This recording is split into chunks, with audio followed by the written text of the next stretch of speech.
તો આજે એક નવું ચેપ્ટર ભણવું છે, ભારતનું ન્યાયતંત્ર. હવે જુઓ 10મું ચેપ્ટર છે ભણ્યા આપણે, ચેપ્ટર નંબર 10 ભણ્યા. આ ચેપ્ટર 10 ની અંદર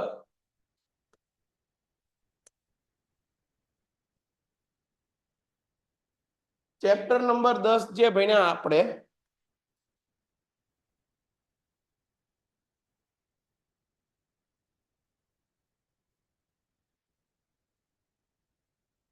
એક જ મિનિટ પેન.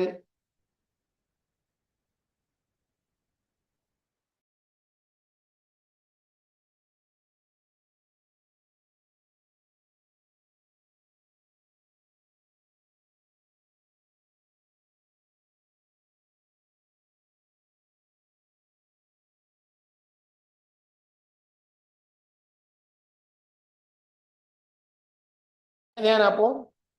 આપણે જે ચેપ્ટર ભણ્યા હતા 10મું ચેપ્ટર ભણ્યા, એની અંદર મેં તમને 3 વસ્તુ સમજાવી હતી. એક હતું ધારાસભા,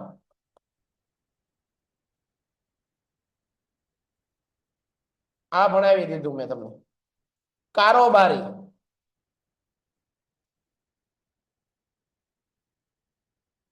અને ન્યાયતંત્ર. આ ત્રણેય શબ્દ મેં તમને ત્યાં સમજાવ્યા હતા.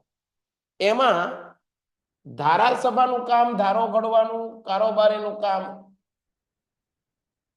ધારાસભાએ ઘડેલા કાયદાનો અમલ કરવાનું, અને ન્યાયતંત્રનું કામ છે ન્યાય આપવાનું. આ બધી ચર્ચાઓ કરી ગયા છે. આજના આ ચેપ્ટરની અંદર ચેપ્ટરનું નામ જ છે ભારતનું ન્યાયતંત્ર. ન્યાયતંત્ર શું છે એ સમજવું છે. ચલો તો આપણે એક પછી એક વસ્તુને સમજવાનો પ્રયત્ન કરીએ, અને બહુ મજાથી આ ચેપ્ટર તમને ભણાવવું છે. બરોબર સમજજો. એકદમ સરળ રીતે તમને સમજાઈ જાય એ રીતે ભણાવવું છે. તમારે સ્ક્રીનશોટ પાડવાના છે, લખવાનું છે તમારી બુકમાં. બધા જુઓ, ભારતનું ન્યાયતંત્ર. ધારાસભા કારોબારી ભણી લીધું, હવે ન્યાયતંત્ર વિશે જુઓ. પહેલો પોઈન્ટ, તમને ન્યાયતંત્ર પૂછે એટલે કોણ યાદ આવવું જોઈએ? દેશની અંદર સુપ્રીમ કોર્ટ અને રાજ્યની અંદર હાઈકોર્ટ. હાઈકોર્ટ થી નીચે કોણ હોય? તો કે ભાઈ જિલ્લા અદાલતો, તાલુકા અદાલતો, એ ઉપરાંત બીજી અદાલતો છે, નાની અદાલતો, બધો નીચલી અદાલતો, આવું હોય. હવે જો ભારતની ન્યાયતંત્રની અંદર એના અમુક શબ્દો તમને પાકા હોવા જોઈએ. પેલું, ન્યાયતંત્ર કેવું હોય? સ્વતંત્ર. પેલો પોઈન્ટ, ભારતનું ન્યાયતંત્ર, દરેક દેશનું ન્યાયતંત્ર કેવું હોવું જોઈએ? સ્વતંત્ર. સાહેબ આનો સમજાણું, સ્વતંત્ર કેમ હોવું જોઈએ? માની લ્યો કે મને કોઈ માણસે એક નોકરીએ રાખ્યો, બરોબર? મને કોઈ માણસે નોકરીએ રાખ્યો, તો મારે જે માણસે મને નોકરીએ રાખ્યો હોય એના હું બંધનમાં ગણાવું. એ મને કે એટલું જ કરવું પડે મારે, જો એની જગ્યાએ નોકરી કરવી હોય તો. હું જો વધારે પડતો કાંઈક આગળ પડતું વિચારું તો એ મને નોકરીમાંથી કાઢી મૂકે. એનો મતલબ એમ થયો કે હું સ્વતંત્ર ન ગણાવું. સમજાય છે? કેટલાને સમજાય? એવી જ રીતે જો ન્યાયતંત્ર કોકના બંધનમાં હોય, જો ન્યાયતંત્ર કોકના ઈશારાથી કામ કરતું હોય, તો ન્યાયતંત્ર સાચો ન્યાય આપી શકે નહીં. એમાં લાગવગ હાલે. પણ ભારતનું ન્યાયતંત્ર સ્વતંત્ર છે. કેવું છે? સ્વતંત્ર છે. ભારતના ન્યાયતંત્રમાં કોઈની લાગવગ નહીં હાલે કે આ મારા મામા ફઈનો અને કાકા દાદાનો છે એને જાતો કરો. અહીંયા કોઈનું હાલે નહીં. ન્યાયતંત્ર કેવું હોવું જોઈએ? સ્વતંત્ર. પોતાના નિર્ણયો પોતાની જાતે લેવા માટે સક્ષમ. કેવું? સક્ષમ. સ્વતંત્રનો મીનિંગ શું? પોતાના નિર્ણયો પોતાની જાતે લેવા માટે સક્ષમ. કેટલાને ડન છે? આ પહેલો પોઈન્ટ. તો ભારતનું ન્યાયતંત્ર કેવું છે? સ્વતંત્ર. બીજું, ભારતનું ન્યાયતંત્ર સળંગ છે. સળંગનો અર્થ શું છે? તૂટક નથી, એક સ્ટેપમાં છે. તમારે કોઈ પણ તમારી સાથે અન્યાય થયો હોય તો તમારે પેલા નાની અદાલતોમાં જવાનું. નાની અદાલતો તમને બરોબર ન્યાય ન આપે. તમે સાચા છો છતાં તમારી સાથે અન્યાય થયો હોય તો તમારે એનાથી ઉપરની અદાલતમાં જાઓ.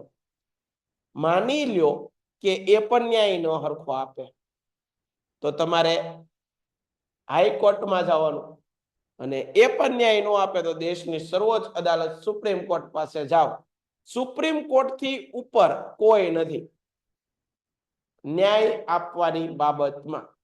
તો સૌથી વધારે ન્યાય આપવાની બાબતમાં સંપ્રભુતા એટલે કે શક્તિ કોની પાસે છે? સુપ્રીમ કોર્ટ પાસે. બરોબર. તો અહીંયા જો લખ્યું કાયદો ઘડવાની, કાયદો બનાવવાની બાબતમાં સંસદ ને શક્તિ આપી છે, પણ ન્યાય આપવાની બાબતમાં શક્તિ કોની આગળ છે? Supreme court. બંને એકબીજાને સ્વતંત્ર કાર્ય કરે છે. આ આપણે લખી લઈએ. સુપ્રીમ કોર્ટ અને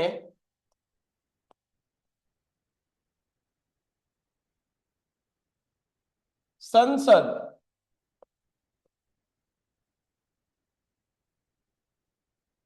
બંને પોતપોતાની જગ્યાએ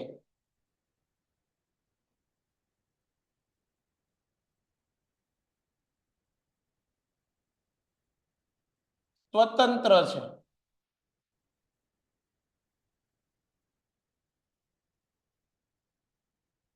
બંને પોતપોતાની જગ્યાએ શું છે?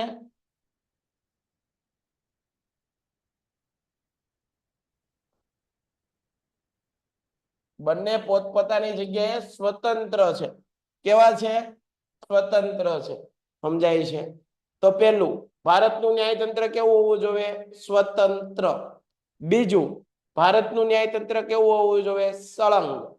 ત્રીજું, ભારતનું ન્યાયતંત્ર કેવું હોવું જોઈએ? નિષ્પક્ષ. નિષ્પક્ષનો અર્થ શું છે? કોઈની લાગવગ ન હાલે. કોઈ વ્યક્તિ ગુનેગાર છે, કોઈ વ્યક્તિએ ખરાબ કામ કર્યું છે, ખરાબ કૃત્ય કર્યું છે, ચોરી કરી, લૂંટપાટ કરી, કોઈકને મારી નાખ્યો, કોઈકના પગ તોડી નાખ્યા, બરોબર છે, તો એને ખોટું કામ કર્યું, અને ખોટું કામ કર્યું છે તો એ રાષ્ટ્રપતિનો પુત્ર હશે તો એને પણ સજા થશે, અને નાનામાં નાના ઝૂંપડાનો ગરીબ માણસનો છોકરો હશે તો એને પણ અન્યાય થયો હોય તો એને ન્યાય આપવામાં આવશે. અહીંયા કોઈની લાગવગ હાલે નહીં, કોઈનો પક્ષ હાલે નહીં. પાકું? પેલું, સ્વતંત્ર, સળંગ, નિષ્પક્ષ, એક સૂત્રીય. જુઓ, એક સૂત્રની અંદર છે. ઉપર સુપ્રીમ કોર્ટ, એની નીચે હાઈકોર્ટ, એની નીચે જિલ્લા અદાલત, તાલુકા અદાલત, અને નીચે ટ્રાયલ અદાલત. બરાબર છે? ડન છે. અને સુસંગઠિત પિરામિડ આકાર. આ પિરામિડ આકાર જેવી છે જો વ્યવસ્થા છે ને. પાકો?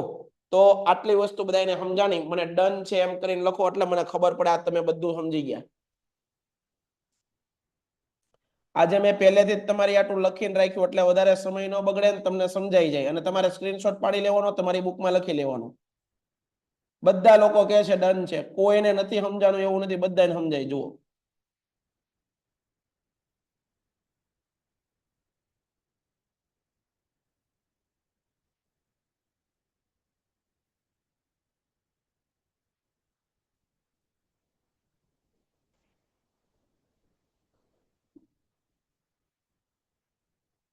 આગળનો મુદ્દો આપણે ભણીએ.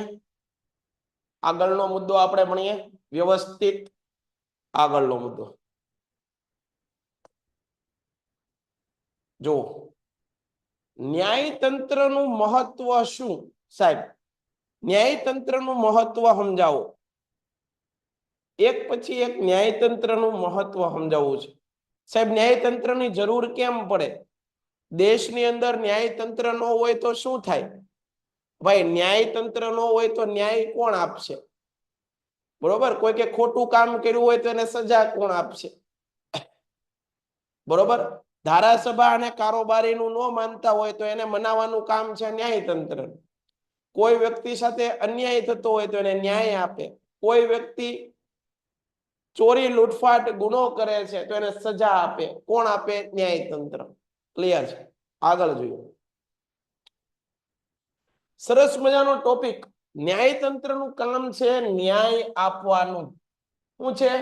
ન્યાય આપવાનું. એ તમે બધા સમજો છો. હવે જો બંધારણ દ્વારા આપવામાં આવેલા લોકોના મૂળભૂત અધિકારો. બંધારણ દ્વારા તમને બધા આપણને ખબર છે આપણા બંધારણે મૂળભૂત અધિકારો આપ્યા છે. એ મૂળભૂત અધિકારો રાઈટનું રક્ષણ કરવાનું. જુઓ, વ્યવસ્થિત સમજજો.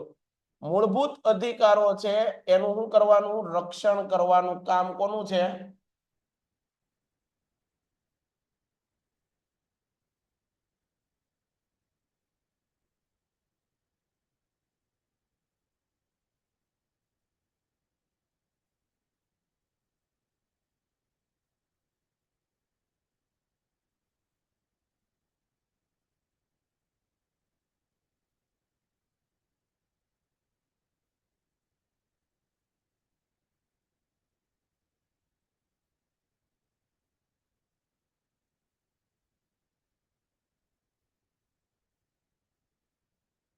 મૂળભૂત અધિકારોનું રક્ષણ કરવાનું કામ કોનું છે?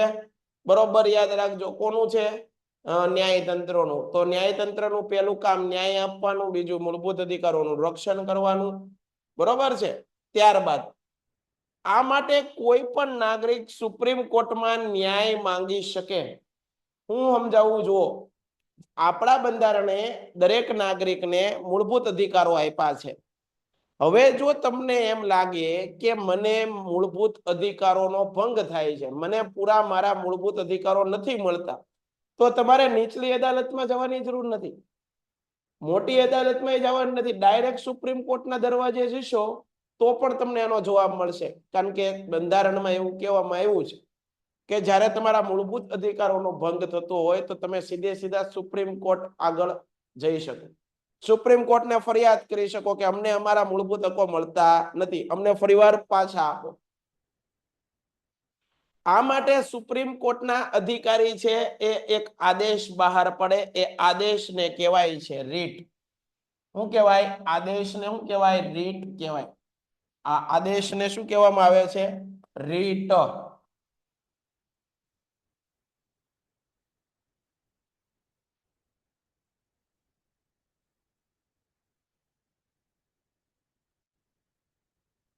આદેશને શું કહેવાય? રીટ.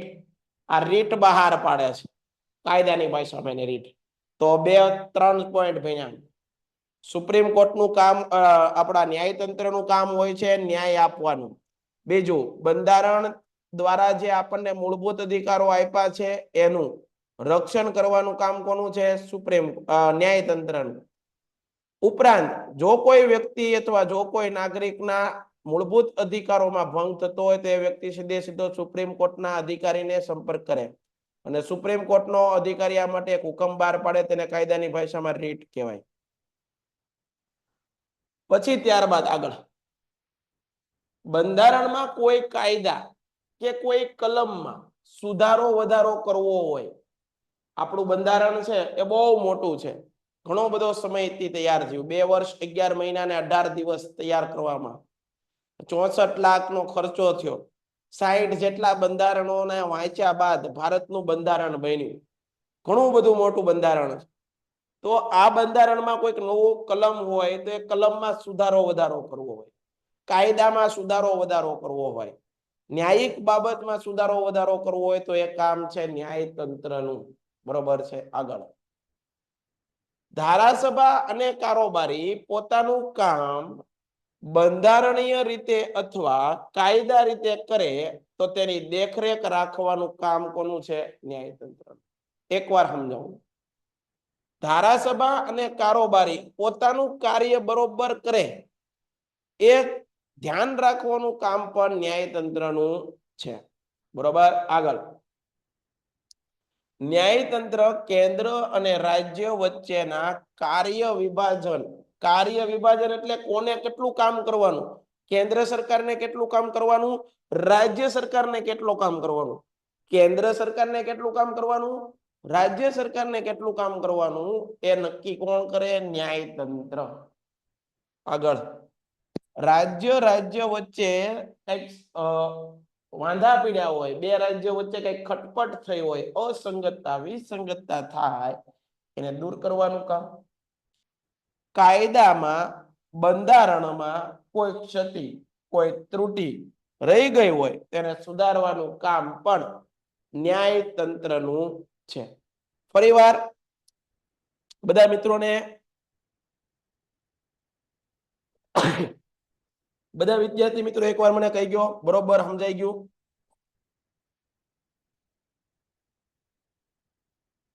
કેટલાને સમજાઈ ગયું? ફટાફટ મને કયો ડન છે સાહેબ, અમને સમજાય છે? પંડ્યા હાર્દિક ડન.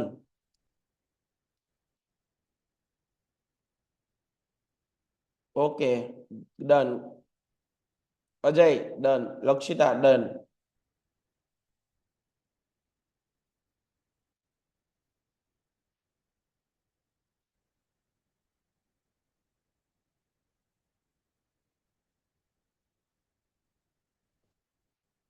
બીજા કોઈને સમજાણું નથી લાગતું બેનોમાં?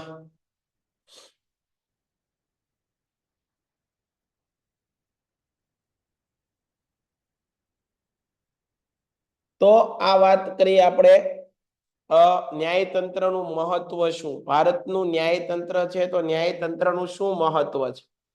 ફરીવાર એકવાર વાંચી લઉં છું. ન્યાય આપવાનું કામ છે. તમારા મૂળભૂત અધિકારોનો ભંગ થાય તો એને ફરીવાર આપવા માટે સુપ્રીમ કોર્ટ એક રીટ બહાર પાડે, આદેશ બહાર પાડે. બંધારણમાં કોઈ સુધારા વધારા કરવા હોય તો એના માટે પણ ન્યાયતંત્ર કામ છે. રાજ્ય વચ્ચેના ઝઘડાઓ, રાજ્ય વચ્ચેની વિસંગતતાઓ દૂર કરવા, અને બંધારણમાં કોઈ ક્ષતિ હોય તો એને દૂર કરવા માટે આ ન્યાયતંત્રનું કામ છે. તમને પરીક્ષામાં પૂછે ન્યાયતંત્રનું મહત્વ શું, તો તમારે આવું બધું લખવાનું. હવે બધા સ્ક્રીનશોટ પાડવો હોય તો પાડી લો. એક જ મિનિટ હું આગો વયો જાઉં, સ્ક્રીનશોટ પાડી લો તમે.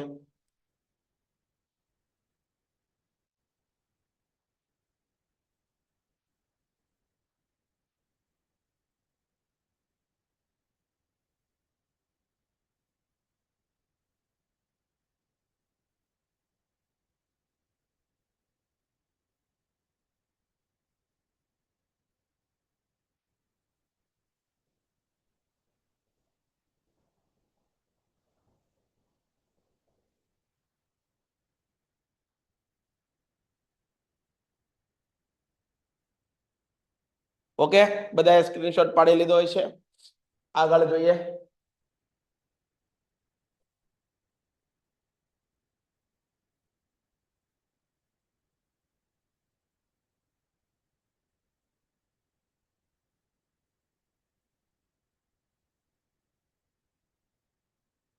આ બધી વાત તમને એમાં ભણાવી દીધી કે ભાઈ ભારતનું ન્યાયતંત્રનું મહત્વ શું છે, એ બધું મેં લખાયું. હવે સર્વોચ્ચ અદાલત એટલે કે સુપ્રીમ કોર્ટ, અહીંયા ધ્યાન આપો. હવે બધા એક પછી એક પોઈન્ટ. સર્વોચ્ચ અદાલત એટલે કે સુપ્રીમ કોર્ટ. આ સુપ્રીમ કોર્ટ છે એ ભારતની સૌથી મોટી ન્યાય વ્યવસ્થા એટલે કે કોર્ટ છે. એક પછી એક એનો પોઈન્ટ. ભારતના ન્યાયતંત્રમાં સૌથી ટોચના સ્થાને કઈ અદાલત આવે? Supreme court. કઈ અદાલત આવે? Supreme court. ભારતીય બંધારણ મુજબ સર્વોચ્ચ ન્યાયિક સંસ્થા છે. કેવી સંસ્થા છે? સર્વોચ્ચ ન્યાયિક.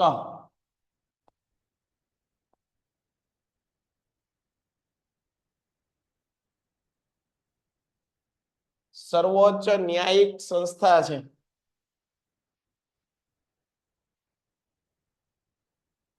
અને સુપ્રીમ કોર્ટ આવી છે કઈ જગ્યાએ? તો નવી દિલ્હીમાં. કઈ જગ્યાએ આવેલી છે? નવી દિલ્હીમાં. બરાબર. ભારતમાં આવેલી તમામ દીવાની અને ફોજદારી કોર્ટો એ સર્વોચ્ચ અદાલતના તાબા હેઠળ. કોના? આ દીવાની અને ફોજદારી કોર્ટો કોની નીચે કામ કરવાનું છે? સર્વોચ્ચ અદાલતની નીચે સર્વોચ્ચ અદાલત કે એ રીતે કામ કરવાનું છે, કામ સહાયમાં કામ કરવાનું. સર્વોચ્ચ અદાલતમાં કેટલા ન્યાયમૂર્તિઓ? તો ભાઈ સર્વોચ્ચ અદાલતની અંદર એક મુખ્ય ન્યાયમૂર્તિ. કેટલા? એક મુખ્ય, ઉપરાંત 28 અન્ય. એક મુખ્ય ન્યાયમૂર્તિ હોય અને એની ઉપરાંત બીજા કેટલા હોય? તો કે ભાઈ 28. કેટલા? 28 ન્યાયાધીશો હોય. એક મુખ્ય અને બીજા 28, બરોબર, ની સંખ્યાની જોગવાઈ કેમાં કરવામાં આવી છે? આપણા બંધારણમાં. રાષ્ટ્રપતિ સર્વોચ્ચ અદાલતના ન્યાયાધીશોની નિમણૂક કરે. શું કરે? નિમણૂક. હાલો મને સમજાવો કે ભાઈ યાદ રાખજો, રાષ્ટ્રપતિ છે સર્વોચ્ચ અદાલત એટલે કે સુપ્રીમ કોર્ટના ન્યાયાધીશો છે એની ચૂંટણી કરે કે નિમણૂક કરે? ચૂંટણી કરે કે નિમણૂક કરે? તો કે ભાઈ મને જવાબ આપો, આમાં કોણ કોણ જાગે છે? કેટલા લોકો જાગે છે કે ખાલી જોવા ખાતર જોવે છે? પંડ્યા હાર્દિકભાઈ નો પેલો જવાબ છે કે નિમણૂક. અમરત આહિર પણ કે છે નિમણૂક.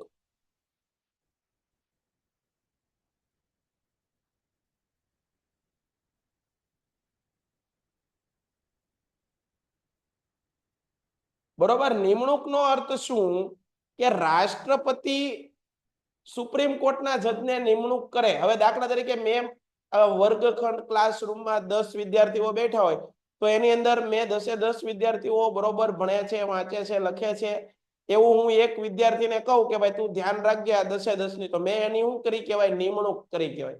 શું કરી કહેવાય? નિમણૂક કરી કહેવાય. બરોબર. તો મેં નિમણૂક કરી છે તો હટાવવાની સત્તા પણ કોની આગળ છે? મારી આગળ. એવી રીતે રાષ્ટ્રપતિ જેની જેની નિમણૂક કરશે એને પદ પરથી હટાવવા માટે પણ થોડી ઘણી સત્તાઓ રાષ્ટ્રપતિ પાસે છે. બરાબર છે, યાદ રાખજો. તો ફરીવાર જુઓ, દેશની સર્વોચ્ચ ન્યાયિક વ્યવસ્થા કઈ? દેશની સર્વોચ્ચ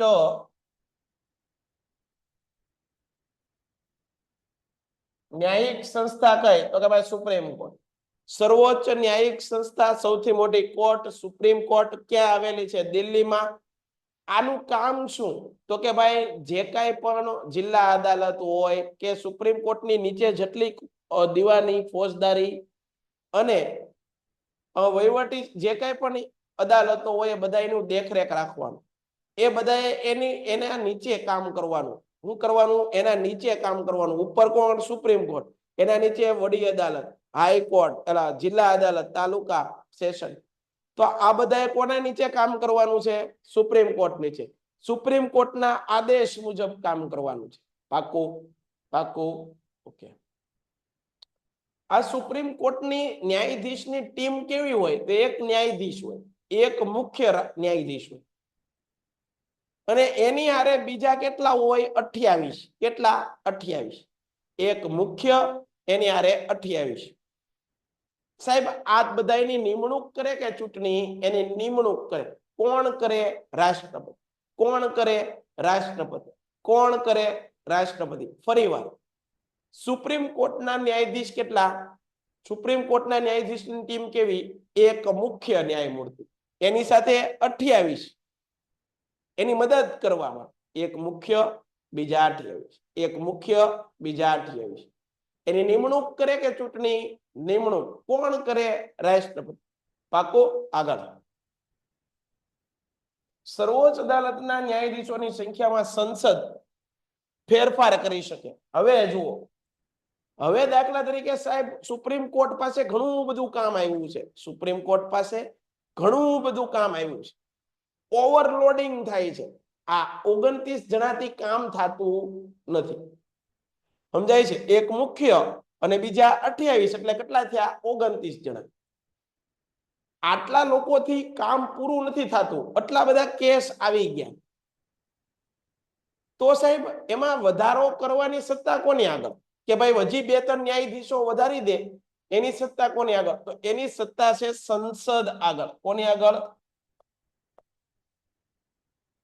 સંસદ સંસદ એમાં વધારો ઘટાડો કરી શકે સંસદ આ સંખ્યામાં શું કરીએ કે વધારો ઘટાડો કરી શકે છે અને રાષ્ટ્રપતિ બીજા ન્યાયાધીશોની પણ નિમણૂક કરી શકે છે જેને એડહોક ન્યાયાધીશ કહેવાય શું કહેવાય એડહોક ન્યાયાધીશ તો જોઈએ સર્વોચ્ચ અદાલતના ન્યાયિક કાર્યવાહીનો બોજો વધી ગયો છે તો તેઓ જો ન્યાયાધીશોની સંખ્યામાં સંસદ ફેરફાર કરી શકે કોણ ફેરફાર કરી શકે સંસદ પરંતુ જો રાષ્ટ્રપતિને એમ લાગે કે સર્વોચ્ચ અદાલતમાં ન્યાયિક કાર્યવાહીનો બોજો વધી ગયો છે તો બંધારણીય એની સત્તા છે કે તે ન્યાયાધીશોની નિમણૂક કરે જેને એડહોક ન્યાયાધીશ કહેવાય કેવા ન્યાયાધીશ એડહોક પણ એડહોક ન્યાયાધીશની નિમણૂક સાહેબ કરે ક્યારે જ્યારે સુપ્રીમ કોર્ટની અંદર કામ વધી ગયું હોય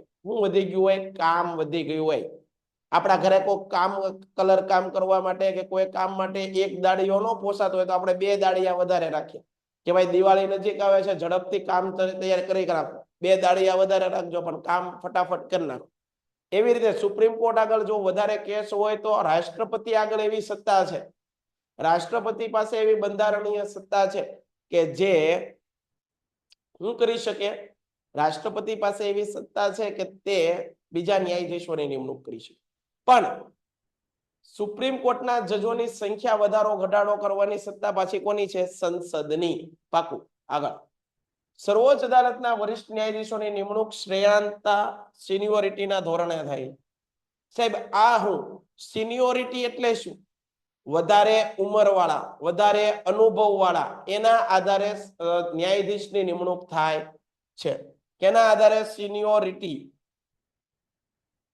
ના આધારે મુખ્ય ન્યાયમૂર્તિ સિવાયના અન્ય ન્યાયાધીશોની નિમણૂક મુખ્ય ન્યાયમૂર્તિ અને અન્ય વરિષ્ઠ ન્યાયાધીશ સાથે હંમેશા ચર્ચા વિચારણા કરી એકવાર રાષ્ટ્રપતિએ મુખ્ય ન્યાયાધીશની નિમણૂક કરી પછી મુખ્ય ન્યાયાધીશ બીજા ન્યાયાધીશોની નિમણૂક રાષ્ટ્રપતિ સાથે ચર્ચા વિચારણા કરીને કરશે કે ભાઈ મારી ટીમની અંદર આટલા આટલા લોકોને રાખો આ બધા સારા છે આ કાયદા જાણે છે આની આગળ ન્યાયની વ્યવસ્થા સારી છે એ લોકોને બધી સમજ છે તો આવા લોકોને કામે રાખો બરોબર યાદ રાખો કેટલા જણાને સમજાણું એટલું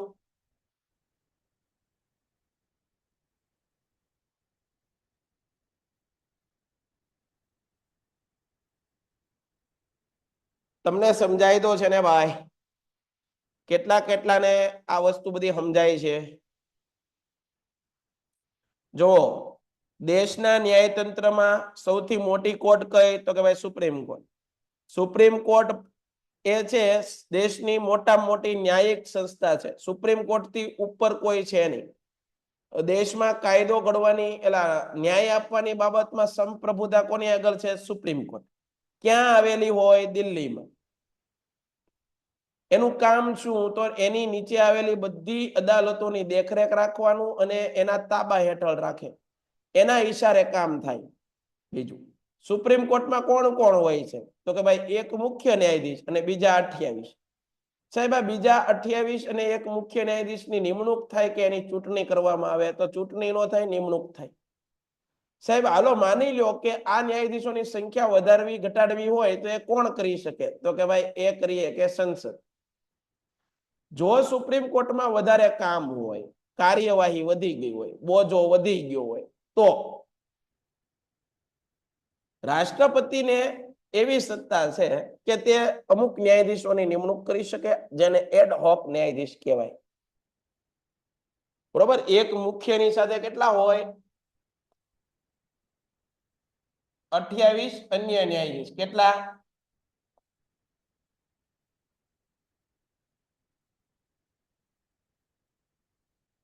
28 અન્ય બરોબર તો આ આપણે યાદ રાખશું બધું 28 અન્ય હોય છે રાષ્ટ્રપતિ સર્વોચ્ચ અદાલત ન્યાયાધીશોની નિમણૂક કરે સર્વોચ્ચ અદાલતના ન્યાયાધીશની સંખ્યામાં ફેરફાર સંસદ કરે રાષ્ટ્રપતિને એમ લાગે કે જો અદાલત ન્યાયિક કાર્યનો બોજો વધી ગયો તો બંધારણ મુજબ એડહોક ન્યાયાધીશની નિમણૂક કરે સર્વોચ્ચ અદાલતના વરિષ્ઠ ન્યાયાધીશોની નિમણૂક શ્રેયાંતા સિનિયોરિટીના આધારે થાય, એટલે કે વધારે અનુભવ વાળા હોય એના આધારે થાય.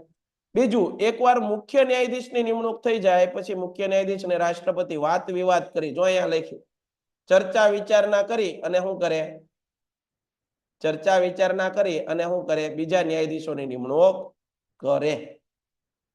ટૂંકમાં જેણે નિમણૂક કરી હોય એ હટાવી પણ શકે. જો સુપ્રીમ કોર્ટના ન્યાયાધીશો બરોબર કામ ન કરતા હોય, બંધારણમાં કાયદાકીય રીતે કામ ન કરતા હોય, તો એને હટાવવાની એક પ્રોસેસ છે અને એ પ્રોસેસ છે મહાભિયોગ, પદ પરથી હટાવવા માટેની પ્રોસેસ.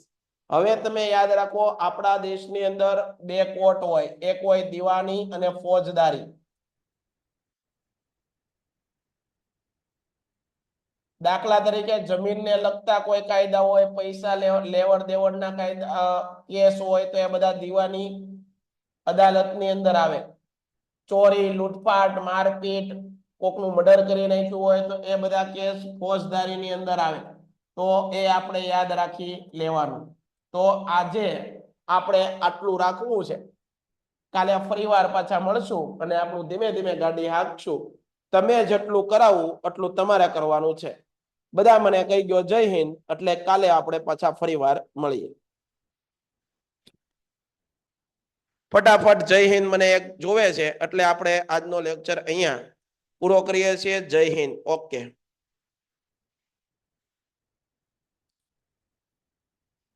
આ જે લોકો છેક સુધી જોડાયેલા છે એ લોકો સારું એવું રિઝલ્ટ લાવશે. Okay, by. ઓકે, તો જય હિન્દ. ફરીવાર મળશું કાલે. જય ભારત, જય હિન્દ, ગુડ નાઇટ.